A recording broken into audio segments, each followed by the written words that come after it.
बांग्लादेश की सत्ता पर पिछले 15 साल से काबिज प्रधानमंत्री को महज एक छात्र आंदोलन ने उखाड़ फेंका। इतना ही नहीं, देश छोड़ने पर मजबूर कर दिया। इसे हल्के में नहीं, बेहद गंभीरता से लिया जाना चाहिए, भले ये दूसरे देश का मामला क्यों न हो। लेकिन एक लोकतांत्रिक सरकार का इस तरह तख्तापलट दुनिया में लोकतांत्रिक प्रक्रिया को एक बड़ी चुनौती है। जो खबरें सामने निकल कर आ रही हैं, वो चौंकाने से ज्यादा परेशान करने वाली हैं, क्योंकि इस घटना के पीछे चीन के हाथ होने का शक जताया जा रहा है। बांग्लादेश में आरक्षण के मुद्दे पर शुरू हुआ आंदोलन शेख हसीना सरकार की बलि ले लेगा, ये किसी ने भी सोचा नहीं था। लेकिन कुछ ही दिनों के विरोध प्रदर्शन में इतनी मजबूत सरकार भला कैसे गिर सकती है? इसलिए अब इसके तमाम पहलुओं पर मत्थापच्ची हो रही है। जो एक पहलू सामने आया है वो बड़ा अहम है। दुनिया की तमाम खुफिया एजेंसी और एक्सपर्ट मानते हैं कि मौजूद बांग्लादेश में क्राइसिस के पीछे पाकिस्तानी खुफिया एजेंसी आईएसआई के साथ चीन का भी एंगल हो सकता है, और इसके पीछे वो सुनियोजित तरीके से छात्र आंदोलन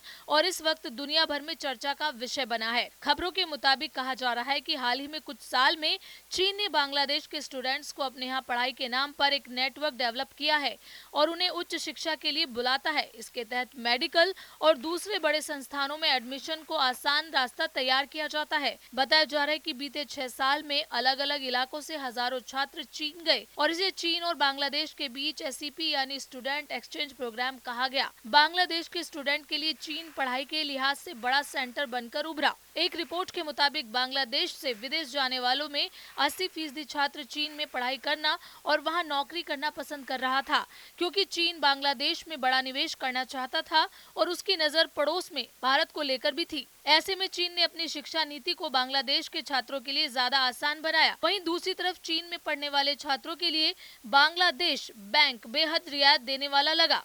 खबरों के मुताबिक यहाँ के छात्रों के बीच चीन ने एक ऐसी पकड़ बना ली कि प्रतिबंधित छात्रों का संगठन भी चीन के ही इशारों पर चलने लगा। आपको बता दें कि पिछले जुलाई महीने में ही शेख हसीना ने चीन की यात्रा की थी और दोनों देशों ने 21 समझौतों पर हस्ताक्षर भी किए थे।